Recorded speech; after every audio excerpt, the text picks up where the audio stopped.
अस्सलामुअलैकुम, मैं हूं सायरा मसूद और आप देख रहे हैं सलीम बुखारी शो। उम्मीद करती हूं आप सब खैरियत से होंगे। ईरान की जानिब से एक प्रपोजल जो है वो अमेरिका को भेजा गया था जंगबंदी के लिए। अब अमेरिकी न्यूज़ एजेंसीज बहुत सारी वो ये दावा कर रही हैं इस हवाले से कि सदर ट्रंप इस प्रपोजल से कुछ खास से खुश नहीं है। ऑल्दो उन्होंने यकसर मुस्तरद भी नहीं किया, but he is not quite happy with the proposal. और इसके साथ ही मार्को रूबियो जो है अमेरिका के वजीर खारजा, जो कि इस सारी सिचुएशन में काफ़ी इनएक्टिव नजर आ रहे थे, उनकी जानिब से अपना हरमुज को लेकर और ईरान के हवाले से काफ़ी ज़्यादा सख्त गिर पैगाम जो है वो दिया गया है। और यूँ लग रहा है, जैसा कि कल सलीम बुखारी साहब ने भी बताया, कि अमेरिका की स्ट्रैटेजी ही शायद ये है कि मौशी तौर पर ईरान का गला घोंट कर उससे एक जो है वो एटमी मुआहिदा करवा लिया जाए। क्या अमेरिका ये करने में कामयाब होगा या नहीं, और ये मामला क्या इसी तरह चलता रहेगा और एक नई कोल्ड वॉर में तब्दील हो सकता है? इस पर सलीम बुखारी साहब का तज्जिया लेंगे।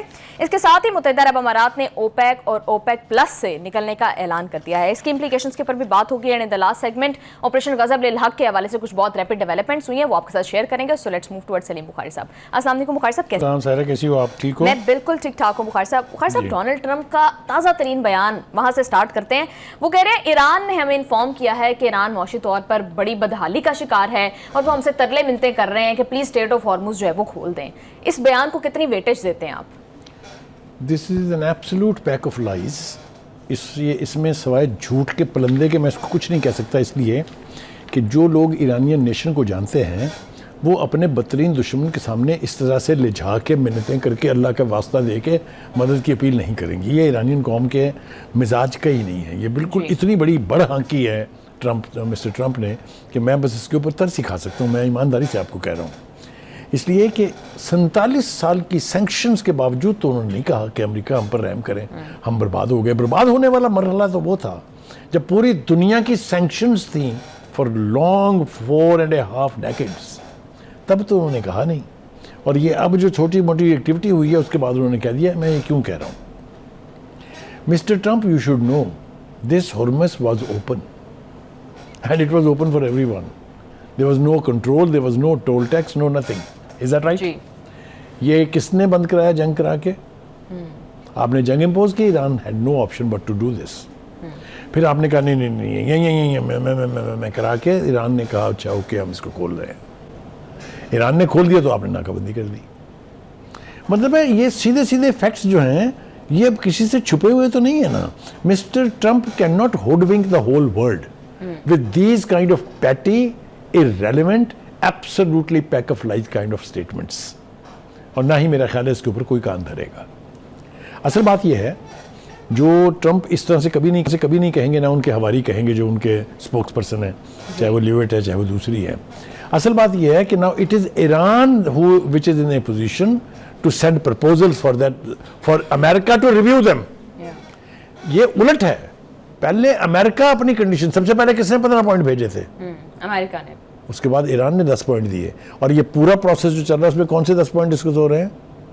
ईरान के। Is that right? इसमें तो कोई झूठ नहीं है ना। उसके बाद इस्लामाबाद की और हमारे फील्ड मार्शल और हमारे प्राइम मिनिस्टर की इंटरवेंशन की वजह से दे रिवाइज्ड देयर 10 पॉइंट्स। और उसमें उन्होंने अपनी तरफ से बहुत सिंपल कर दिया कि ओके आप आबनाए हुर्मुज़ की नाकाबंदी बंद कर दें। हमने तो उसको पहले खोला हुआ है जी। फिर हम बैठ के आपसे मुज़ाकरात के लिए तैयार हैं, लेकिन पहले छोटे छोटे मसले हल करेंगे, फिर उसके बाद न्यूक्लियर पर आएंगे। ये है उनकी नई प्रपोजल। बताइए इसमें कहाँ रहम की अपील है? तो वो ट्विस्ट करने के लिए जो मर्जी वो ट्विस्ट करते रहें, मगर उससे हार्श फैक्ट जो है वो तब्दील नहीं होंगे। बुखारी साहब आपको इंटरप्ट करिए। बुखारी साहब, आपको लगता है कि स्ट्रेट ऑफ हॉर्मुज खोलने के हवाले से डोनाल्ड ट्रंप ने जो बयान दिया है कि ईरान चाह रहा है, बहुत माशी बदहाली का शिकार है, आपको नहीं लगता कि वो अब स्ट्रेट ऑफ हॉर्मुज खोलने के लिए ये अब जस्टिफिकेशन दे रहे हैं और ग्राउंड सेट कर रहे हैं उसके लिए? वो ईरान कंडीशन कर रहा है इसको कि हमसे अगर बातचीत करनी है तो पहले ये करो।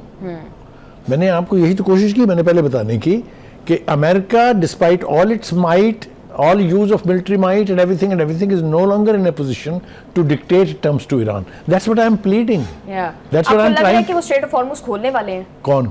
Donald Trump. डोनाल्ड ट्रंप को खोलनी पड़ेगी, इसलिए कि उस पूरी दुनिया को जो कीमत अदा करनी पड़ रही है, और ईरान जो टस से मस नहीं हुआ है उनकी तमाम तर कोशिशों के बावजूद, तमाम तर हमलों के बावजूद, तमाम तर मिलिट्री माइट के इस्तेमाल के बावजूद, तो फिर उनसे बातचीत ही करेंगे ना।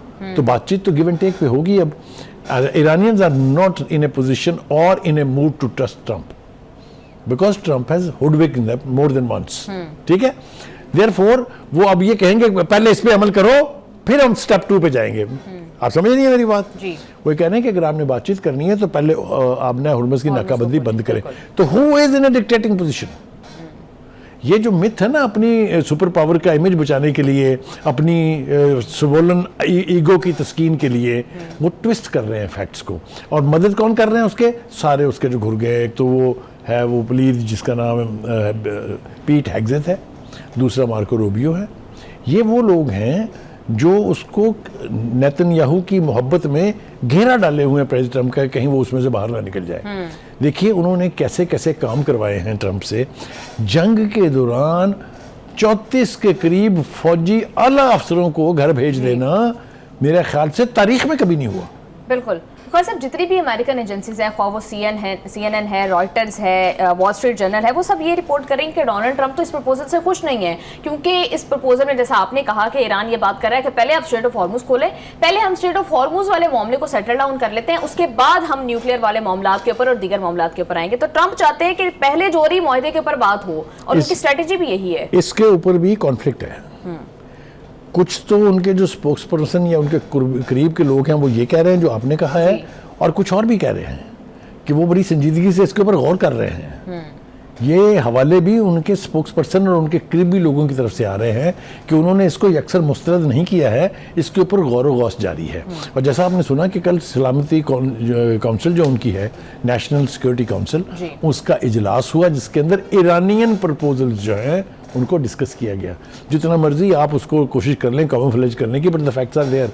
और फैक्ट्स भी आप ही की एजेंसी और आप ही के सोर्सेज से आ रहे हैं कि कल की national security meeting was only to consider the Iranian proposals.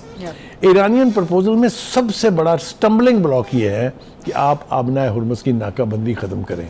उसके जो प्रो इजराइल एलिमेंट्स हैं वो उसको कह रहे हैं ना, ये आपने कर दिया तो ईरान का तेल वेल जाना शुरू हो जाएगा, इकोनॉमिकली आप उसको कुछ कह नहीं सकेंगे, तो मारे जाएंगे हम, हमारी कोई बात नहीं माननी ईरान ने।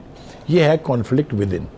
बिल्कुल। बुखार साहब, प्रैग्मेटिकली अगर हम इस सिचुएशन को देखें तो अमेरिका के पास वाकई ही आपने जो बात की, जो इसराइल को भी खदशा लाहक है और अमेरिका के अंदर भी बहुत सारी वॉइसेस इसके ऊपर बात कर रही हैं कि अगर स्ट्रेट ऑफ हॉर्मुज़ खोल दी तो जो ओनली पॉइंट ऑफ एडवांटेज इस टाइम अमेरिका के पास है, जो ओनली चीज़ जो शायद ईरान को हर्ट कर रही है, वो इकोनॉमिक ब्लॉकेड और नेवल ब्लॉकेड ही है। तो अगर ये भी उठा दिया तो उसके बाद तो अमेरिका मिलिटरीली तो ऑलरेडी डिफीटेड है। Now you have said it, yes, that is why they are not opening, not that they don't want to. उनका ख्याल ये है कि ये एक ही चीज है जो हल्का सा हर्ट कर रही है ईरान को। हमारी एरियल बॉम्बिंग, हमारी मिलिट्री माइट, हमारी एयरफोर्स, हमारी नेवी कुछ नहीं कर सकी उनका। ये शायद उनको डिस्टर्ब करे। लेकिन मैं फिर एक बात कहना चाहता हूँ, देखिए पूरी 47 साल की सैंक्शन रजीम में चाइना को तेल नहीं बिकता रहा, इसके बगैर भी मुल्क चलता रहा, इसके बगैर भी वो मुल्क चलाने के अहल हैं। लेकिन इस वक्त सूरत हाल ये है कि हु विल बज फर्स्ट। क्या अमेरिका पहले आबनाए हुर्मुज़ खोल के बाकी के मामला पर बातचीत के लिए आएगा, या ईरान जो है वो अपनी जिद छोड़ेगा? मेरा ख्याल ये है कि कवाकब ये बता रहे हैं कि ईरान अपनी पोजीशन से नहीं हटेगा, इसीलिए उन्होंने सेकंड राउंड ऑफ टॉक्स जो है उसको सबटैच किया है एक तरह से। ईरान ने नहीं होने दिए, वो तो अगले फ्लाइटें पकड़ के तो पहुंचने के लिए तैयार बैठे थे। आपको आप देखें, रियलिटी बेस्ड ऑब्जेक्टिवली सूरत हाल को देखना चाहिए। किसने ना की कि नहीं हम नहीं आएंगे, हम नहीं भेजेंगे, और कंडीशन क्या थी? आबनाए हुर्मुज़ अगर नहीं खुलती तो किसी इशू पर बात नहीं होगी। तो हु वन? ये है सूरत हाल। अब दूसरी बात यह है जो मेरे ख्याल से कभी भी कही नहीं जाएगी, धमकियां ज़रूर दी जा रही हैं। लेबर्ट ने भी धमकियां दी कि वो प्रेसिडेंट ट्रंप की रेड लाइन जो हैं वो तो तय हैं, और वो सारी रेड लाइन की ऐसी तैसी फिर चुकी हुई है। कोई रेड लाइन नहीं है। आपने ये कहा था कि हम आएंगे, आके ये यूरेनियम आपकी जो अफसुदा करके आपने रखी हुई है as a gift silver platter पर रख के ले जाएंगे। हुआ ये? नहीं हुआ ना। तो कहने का मतलब ये है कि उन्होंने सारे हरबे इस्तेमाल कर लिए हैं। अमेरिका को ये बावर कराया जा रहा है कि अगर आबनाए हुर्मुज़ खुल गई तो ईरान किसी के बाप के काबू भी नहीं आएगा। जी बुखारी साहब बिल्कुल ठीक कह रहे हैं। प्रोग्राम में शामिल करेंगे एक शॉर्ट ब्रेक, स्टे विद अस।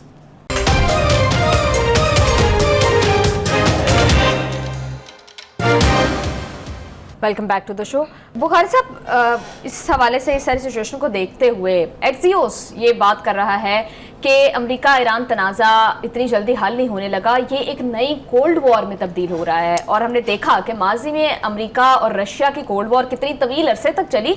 इस सिचुएशन के हवाले से भी यही कहा जा रहा है कि अमेरिका एक ऐसी सिचुएशन में फंस चुका है जहां पर ना जंग हो रही है और ना ही कोई मुआहिदा हो रहा है। Absolutely I agree with you, इसलिए कि जंग करके देख ली गई है, कुछ मिला नहीं है उससे। लोग तो मरते हैं ना, कोलैटरल डैमेज तो होता है जंगों में, और रूसी अपने अमेरिकी फौजी भी मरे हैं, इसके अंदर इसराइली फौजी भी मरे हैं, तो ये तो होता है। तो एक तो जंग का ऑप्शन जो है is no longer available to mister Trump, क्योंकि इस खित्ते में इतनी बड़ी तादाद में फौजियों का और अपनी फ्लीट, नेवल फ्लीट का और अपनी एयरफोर्स का रखा जाना is costing them their fortune. ठीक है, किसी एक अंदाजे के मुताबिक $2 बिलियन पड़ रहा है उनको डेली यहाँ रहने का। मैं कहता हूँ ये एग्जेजरेशन है, $1 बिलियन भी लगा लें तो अमेरिकन टैक्स पेयर जो हैं वो तो पहले ही चीख रहे हैं, चीखें मार रहे हैं कि नहीं मार रहे हैं। आप मुझे ये बताइए कि जो कुछ आपने और मैंने अपनी खुली आंखों से देखा है, ये लगता है कि अमेरिकी कौम जो है वो प्रेसिडेंट ट्रंप के साथ है कि ईरान की ऐसी तैसी फेर दे? नहीं है। 80-80 लाख, 90-90 लाख लोगों ने बाहर निकल के कहा नो किंग नो वॉर। ये नहीं है कि उन्होंने सिर्फ मुशर्रफ कह रहा हूँ ट्रंप के खिलाफ नारे लगाए हैं, उन्होंने कहा है नो वॉर, जंग नहीं चाहिए, मीनिंग देयर बाई कि ये मैडनेस है जो आपने शुरू की हुई है। तो कहने का मतलब ये है कि जब घर में भी पजीराई नहीं है, आलमी दुनिया में आप ऑलमोस्ट आइसोलेशन का शिकार हैं ईरान की जंग को लेके। सब ने आवाज़े बुलंद कहा ये हमारी जंग नहीं है, हम नहीं आएंगे इसमें। जर्मनी ने कहा, स्पेन ने कहा, ऑस्ट्रेलिया ने कहा, कनाडा ने कहा, किसने नहीं कहा? ब्रिटानिया ने भी कहा। तो कहने का मतलब ये कि घर में डोमेस्टिक प्रेशर है, एक्सटर्नली बाहर का प्रेशर है, और ईरान के साथ तो प्रेशर जो है सो है ही है। बिल्कुल, तो मैं आपको ईमानदारी से ये समझता हूँ कि सूरत हाल ईरानियों के लिए डिफिकल्ट होगी, यकीनन होगी, बड़ा नुकसान हुआ है उनका, तबाही फर गई है उनकी, लेकिन इस जंग की हीट खुद अमेरिकन एंड अमेरिकन एडमिनिस्ट्रेशन भी फील कर रही है।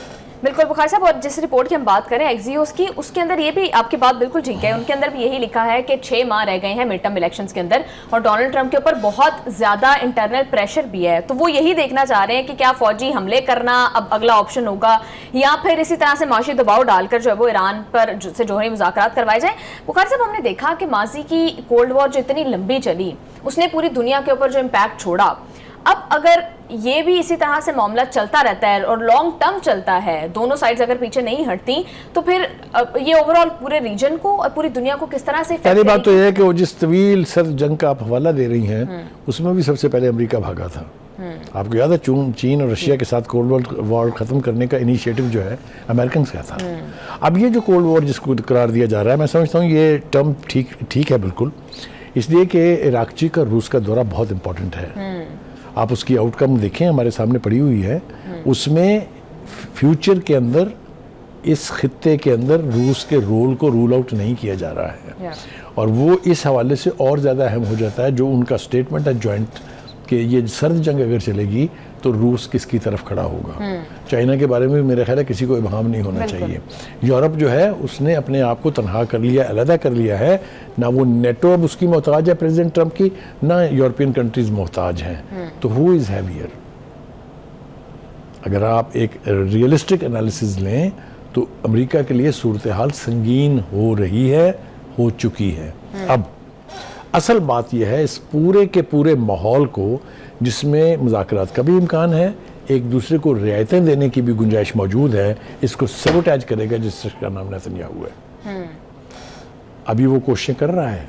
लेबनान के साथ सूरत हाल क्या है, जो दुखती रग है ईरान की। और आपको मैं बताऊं, अमेरिका लेबनान के मामले में गिव इन कर चुका है।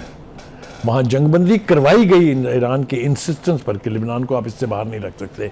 ठीक कह रहा हूँ जी।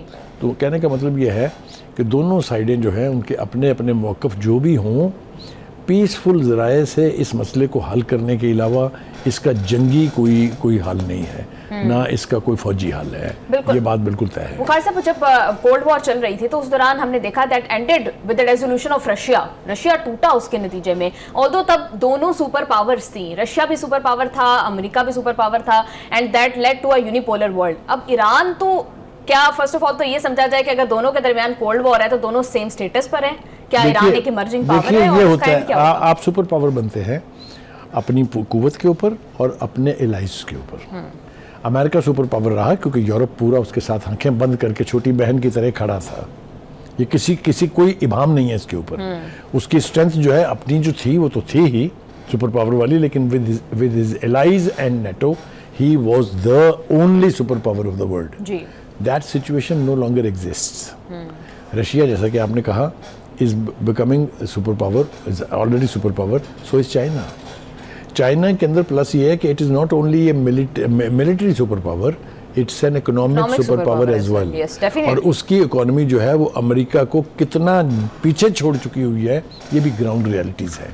हैविंग सेड दैट, क्या हम एक और जंग देखने जा रहे हैं?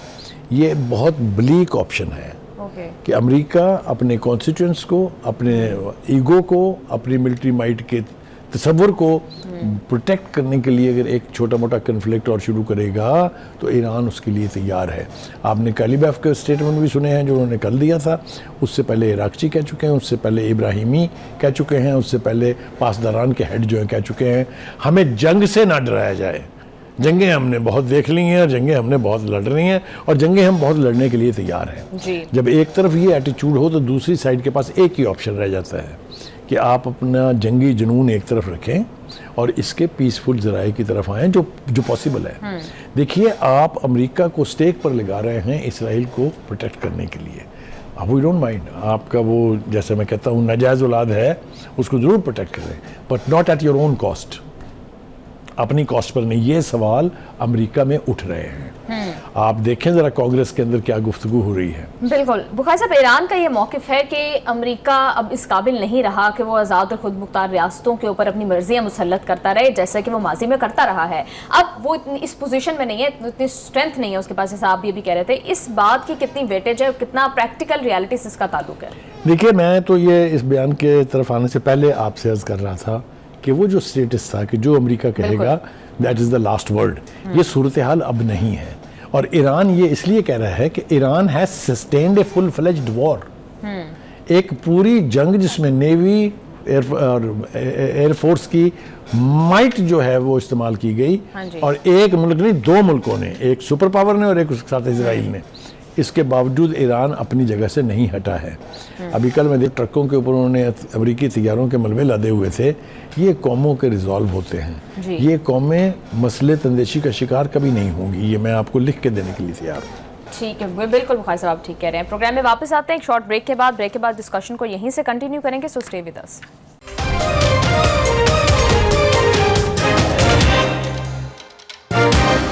Welcome back to Salim Bukhari show. Bukhari साहब, हम देख रहे हैं कि मुत्तहिदा अरब अमारात ने ओपेक और ओपेक प्लस से अलहदगी का ऐलान कर दिया है। कितनी सिग्निफिकेंट डेवलपमेंट है ये, इसका इम्पैक्ट क्या होगा? मैं ईमानदारी से ये समझता हूँ कि ये फैसला जो है ये पूरी अरब वर्ल्ड खसूसन और मुस्लिम वर्ल्ड अमूमन के ख़िलाफ़ इससे ज़्यादा घिनौनी साजिश नहीं हो सकती। पूछे क्यों? भुट्टो ने भी सज़ा पाई थी इसी बात की, क्योंकि उसने इन अरबों से कहा था कि आप ऑयल एम्बार्गो करें तो इसराइल समेत पूरी वेस्ट की ऐसी तैसी हो जाएगी। वो किया गया और the whole world came to their knees. उठा के हिस्ट्री देख लें, अगर मैं कह रहा हूँ मेरी एक बात गलत साबित कर दें आप हिस्टोरिकली, वो दूसरी बात है कि उसने उसकी बड़ी कीमत चुकाई है बाद में। लेकिन oil embargo was a weapon, it was an atom bomb, because अगर यहाँ से ऑयल जाना बंद हो जाए तो अमेरिका के पास अपना होगा कितने दिनों के लिए और पूरा वेस्ट जो है जापान तक लेके, और जिस मुल्क की आप बात कर लें, they will go dry and they will be ruined. ये जो इत्तेहाद था, ये जो कुव्वत थी, इसको ब्रेक करने की कोशिशें अमेरिका के सक्सेसिव प्रेसिडेंट करते रहे कि ये जो कंट्रोल है इतना मैसिव प्रोडक्शन पर भी और कीमतों पर भी, ये जो है ख़त्म होना चाहिए। एक चीज़ में वो कामयाब हुआ कि उसने इस पूरे ऑयल की प्रोडक्ट को डॉलर के साथ लिंक करके इसको पेट्रो डॉलर की एक इस्तिलाह जो है वो ईजाद कर दी। ये भी बहुत बड़ी पेनिट्रेशन थी। ख़तरात मौजूद हैं कि अगर ईरान सर्वाइव कर जाता है और अपना तेल बेचने के लिए आज़ाद हो जाता है तो ये मिथ भी टूट जाएगी। लेकिन ये यूएई का जो इक़दाम है, जिसको मैंने साजिश करार दिया है बजा तौर पर, इसलिए कि आप यूएई का रवैया देखें। हम शुरू कर लेते हैं पाकिस्तान इंडिया की जंग से। हमारी लीडरशिप को फ़ोन करके ये कहा गया कि आप जवाबी हमला ना करें। आप बताएं किसके साथ दोस्ती है? ईरान के हवाले से अमेरिका के प्रेसिडेंट को फ़ोन करके कहा गया कि ईरान की मुकम्मल तबाही से पहले ये जंग बंद नहीं होनी चाहिए। ये किधर की इस्लाम दोस्ती है? इसराइल के साथ जितने क्लोज ताल्लुकात इस वक्त पूरी मुस्लिम वर्ल्ड में यूएई के हैं और किसी के नहीं हैं, और इस तमाम तर जंग के बावजूद भी उसमें कोई रखना आने नहीं दिया गया है, बल्कि नेतन्याहू को सॉलिडारिटी के, दोस्ती के पैगामात भेजे गए हैं। हाँ जी। अगर मैं इस एतबार से देखूं तो ये पाकिस्तान नहीं, पूरी मुस्लिम वर्ल्ड के लिए एक बहुत बड़ी ब्लो है। It is almost sabotaging the unity whatever little is remaining. वैसे तो आपको पता है मुसलमान मुल्कों में जो दाल बट रही है वो ठीक है, लेकिन खलीजी ममालिक की हद तक जो ऑयल प्रोड्यूसर कंट्रीज हैं उनके इत्तेहाद को पारा पारा करने के लिए पहला कदम उठा लिया गया है। इससे किसी को खुशी नहीं होगी इतनी जितनी खुशी इससे ट्रंप को होगी, बिकॉज ट्रंप अब सऊदी अरब को भी सबक सिखाना चाहता है। सऊदी अरब ने ओपेक के जरिए कंट्रोल रखा हुआ था कि कौन सी कंट्री कितना, कौन सी स्टेट कितना ऑयल प्रोड्यूस कर सकती है। पाबंदी के तहत ये सिर्फ 3 मिलियन बैरल निकाल सकते थे। ये इनकी ख्वाहिश थी कि ये 5 बिलियन करना चाहते हैं उसको। अब ये कर लेंगे ना उसको। तो कहने का मतलब ये है कि वो जो एक बैलेंस था खलीजी रियासतों के बीच ऑयल की इस दौलत के एतबार से, वो भी शटर हो गया है। तो मैं नहीं समझता कि इससे ज़्यादा कोई और चीज़ तबाह कर सकती है मुस्लिम उम्मा के इत्तेहाद को, मुसलमानों के जो ऑब्जेक्टिव है उनको, मुसलमानों का जो वेस्टेड इंटरेस्ट है उसको। अब मैं ये तवक्को भी नहीं कर सकता कि यूएई की लीडरशिप इसके ऊपर गौर करेगी, रिव्यू करेगी इस फैसले को और वापस ले ले। मैं उनकी ज़िद मैंने देखी है। ये वही हमारे दोस्त हैं जिनके लिए हम दिलो जान से हर वक्त हाजिर रहे। हमने दुबई को दुबई बनाया, ये कोई दो राय नहीं है, इसके बारे में पूरी हिस्ट्री मौजूद है। तो जंग के दौरान जब हम सालिस का किरदार अदा कर रहे थे, क्या कहा उन्होंने?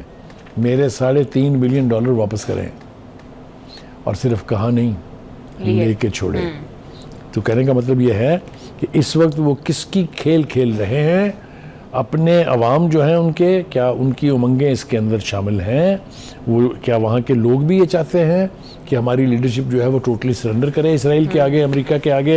ये मेरे ख्याल से आने वाले वक्त में हम देख लेंगे इसको। जी बुखारी साहब, सऊदी अरब जिसको कहा जाता है कि वो शायद इस ओपेक और ओपेक प्लस का एक डिफेक्टो लीडर कहा जाता है उसको, अब यूएई के निकलने से फर्स्ट ऑफ ऑल सऊदी अरब पर क्या इम्पैक्ट होगा, और अब ईरान कितना ज़्यादा मजीद इम्पोर्टेंट हो जाएगा रीजन के अंदर? और देखिए, सऊदी अरब की डोमिनेंस खलीजी ममालिक में तो अंडरमाइन नहीं की जा सकती अभी भी जी।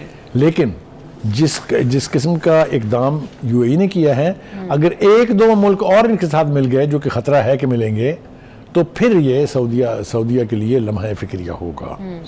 सऊदिया ये नहीं चाहेगा कि खलीज के अंदर ईरान को अपर हैंड जो है वो हासिल हो जाए, क्योंकि उसके पास भी तेल के रिजर्व्स बहुत हैं। तो कहने का मतलब ये है कि ये तेज़ी के साथ इस खत्ते की, ख़ास तौर से खलीजी ममालिक की जो नौयत है वो तब्दील हो रही है। हर गुजरते लम्हे कोई ना कोई नया वाक़या हो रहा है, और ये जो वाक़या है जो आज अचानक फ़ैसला आया है, इसने हिला के रख दिया होगा बहुत सारी यानी इंटरनेशनल ऑर्गेनाइजेशंस को भी और इस खित्ते के ममालिक को भी। बिल्कुल बुखारी साहब, ओवरऑल ग्लोबल ऑयल मार्केट के ऊपर क्या इम्पैक्ट इसका पड़ता देख रहे हैं? क्योंकि हमने देखा कि इस ओपेक की वजह से और ओपेक प्लस की वजह से एक रेगुलेटेड सिस्टम था, एक कंट्रोल था over prices and over production. अब डिमांड एंड सप्लाई का जो इम्बैलेंस हो जाएगा, उससे क्या इम्पैक्ट पड़ेगा? एब्सोल्युटली नेगेटिव इम्पैक्ट पड़ेगा, बहुत नुकसान होगा। ऑयल की कीमतें जिनको एक लेवल के ऊपर रखने के लिए इस किस्म के अदारे बहुत ज़रूरी थे जी, वो नहीं होंगे तो एक अजीब व गरीब किस्म का, जिसको पंजाबी ज़बान में कहते हैं, कड़मास मचेगा। और वो कड़मास जो है, उससे मैं आप कोई भी उसके असरात से महफूज नहीं रह सकता। ये फ़ैसला जो है ये क्यों किया गया है, क्या इसके पीछे माइंडसेट क्या है, वो अभी पूरी तरह से तो एक्सपोज नहीं है, लेकिन आने वाले दिनों में ये पता चल जाएगा। ये हरकत किसी भी लिहाज से मुसलमानों के इत्तेहाद को मजबूत या बरकरार रखने में ममदू व मुआवन नहीं साबित होगी, उसमें बहुत बड़ा सुराख आप समझ लीजिए। बिल्कुल। और आपको लगता है कि ये this will ultimately lead to the end of OPEC? Well I feel so, because जैसा मैंने कहा कि इसके बाद 2-1 मुल्क और इनके साथ मिल जाएंगे तो ओपेक गई। दूसरी बात जो हमने करनी थी वो ये थी कि Russia is now getting involve into the affairs of this region. ये इराक़ी का दौरा जो है ये बहुत इंपॉर्टेंट था, जैसा मैंने पहले भी कहा था। Russia has formally offered to play an arbitrator या सारस कह रहे हैं आप उसको, between Iran, America and Israel. बल्कि इजराइल का तो नाम हम वैसे ही तफैलियों के तौर पे ले लेते हैं, between Iran and America.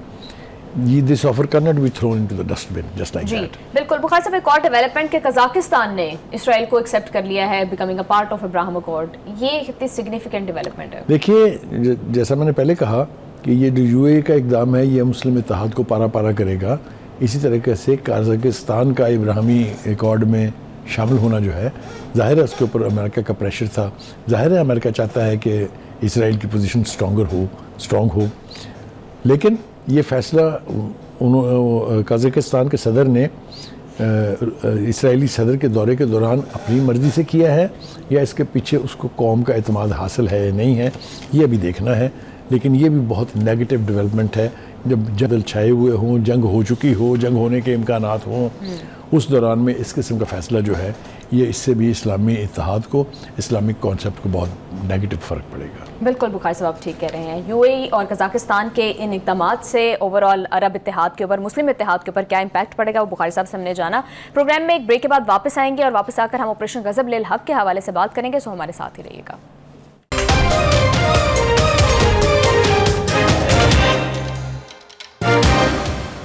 Welcome back to the show.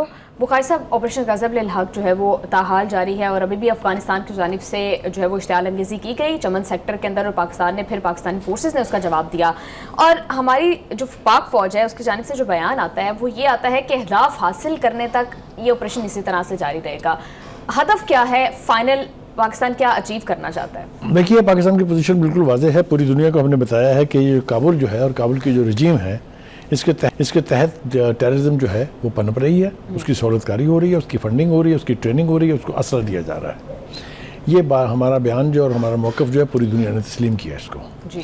एक तो हम जब तक ये सारे इनके स्लीपर सेल, इनके ये ठैये, इनके ये अड्डे, ये इनकी चौकियाँ, ये इनके ट्रेनिंग सेंटर, ये इनके असले के डिपो जब तक हम तबाह नहीं करेंगे उस वक्त तक ये ऑपरेशन जारी रहेगा। और हमने जितनी कामयाबियाँ हासिल की हैं वो हमारे इस ऑपरेशन की कामयाबी के लिए पहले ही काफ़ी हैं। लेकिन ये जो ताज़ा हरकत उन्होंने की चमन सेक्टर में, उसका वो मज़ा चखाया उन्हें कि याद रखेंगे कि वास्ता किससे पड़ा हुआ है। हमारे जो डिफेंस मिनिस्टर हैं वो आजकल SCO की दिफा के वज़रा की कॉन्फ्रेंस हो रही है, उसमें उन्होंने वाज़ेह तौर पे बयान किया है कि अफ़गान सरजमीन पाकिस्तान के ख़िलाफ़ दहशत गर्दी के लिए इस्तेमाल हो रही है, जिसकी कि इजाज़त किसी सूरत नहीं दी जा सकती। लिहाजा हमारे सिक्योरिटी जो इज़राए हैं उनका ये दावा कि हम अपने हसूल के हासिल होने तक ये जंग जारी रखेंगे। अफ़गानिस्तान को मेरे ख़्याल से अकल के नाखून ले लेने चाहिए, वरना उनकी मुकम्मल तबाही से पीछे पहले हम बाज नहीं आने वाले। जी। एक बात तो साथ साथ मैं एक और बात कहता जाऊँ कि वहाँ पर जो सिस्टम है, जो अफ़गानिस्तान के हवाले से पूरी दुनिया की जो फाइंडिंग्स हैं वो ये है कि 12 साल की बच्चियों के बाद उनके लिए तालीम का हसूल मुमकिन नहीं है, पाबंदी है उस पर। तो एक वक्त आने वाला है जब आपको ना टीचर मिलेंगी अफ़गानिस्तान में, ना आपको लेडी हेल्थ वर्कर मिलेंगी, तो फिर क्या होगा ये शायद वहाँ किसी ने अभी सोचा नहीं है, लेकिन दुनिया इसके बारे में सोच रही है। अब आ जाएं, आप क्या कह रही थी? बिल्कुल बुखारी साहब, वज़ीर दिफा साहब ख्वाजा आसिफ साहब ने बात की और SCO के फोरम के ऊपर बात की। SCO गारंटी करता है कि तमाम जो मेंबर ममालिक हैं उनकी स्पेशली एंटी टेररिज्म उसका एक बहुत इंपॉर्टेंट एजेंडा है।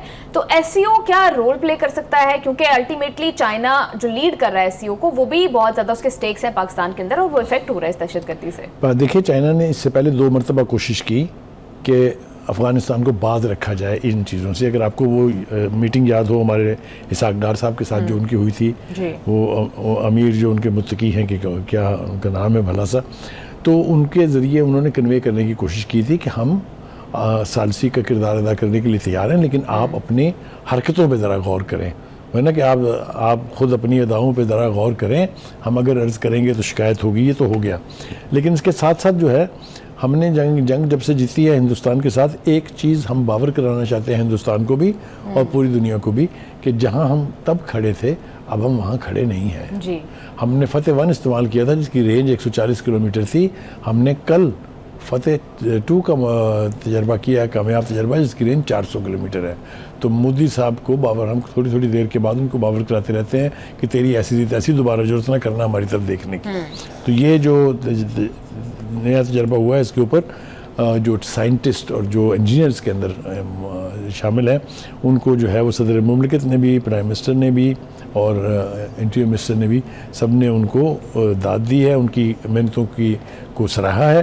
तो पाकिस्तान दिफाई एतबार से एक बहुत बड़ी मजबूत हकीकत है इन दिस रीजन। बिल्कुल। और बुखारी साहब, भारत के लोग और उनके डिफरेंट जनरल्स बार बार ऑपरेशन सिंदूर अभी जारी है, सिंदूर 2.0 के नारे लगाते हैं। हमारा ये कामयाब मिसाइल तजर्बा क्या मैसेज देगा उनको? क्या आप बाज आ जाएंगे? जो उनकी गुफ्तगू है उसको तो मैं, वो खिसियानी बिल्ली जिस तरह खंबा नोचती है ना, उसके अलावा और कोई मिसाल सादिक नहीं आती उनके ऊपर। वो चीफ, जो उनके आर्मी चीफ हैं, उसे कह रहे थे कि वो तब तो हमारे पास, हमने पुरानी टेक्नोलॉजी, किसने ने कहा था आपसे कि आप पुरानी इस्तेमाल करें, आप जदीद कर लेते ना, ये आप करके देख लें। तो कहने का मतलब ये है कि वो जवाबा गज़ल जो हमने पेश किया है, उसके तहत आप बिल्कुल आंखें बंद करके सो जाइएगा, हिंदुस्तान जसारत नहीं करेगा आइंदा कई साल तक पाकिस्तान के गट्स टेस्ट करने की। बिल्कुल बुखारी साहब, आप ठीक कह रहे हैं। और जाते जाते नाजरीन को एक अच्छी खबर भी देते जाएं। कुछ दिन से ये इस बारे में भाव जो है एग्जिस्ट कर रहा था। नेपरा ने 25 किलोवाट से कम जो सोलर सार्फिन है उनके लिए लाइसेंस की शर्त जो है उसको ख़त्म कर दिया है। प्रोग्राम का टाइम हो गया ख़त्म। अपना ख्याल रखें। अल्लाह हाफ़िज़।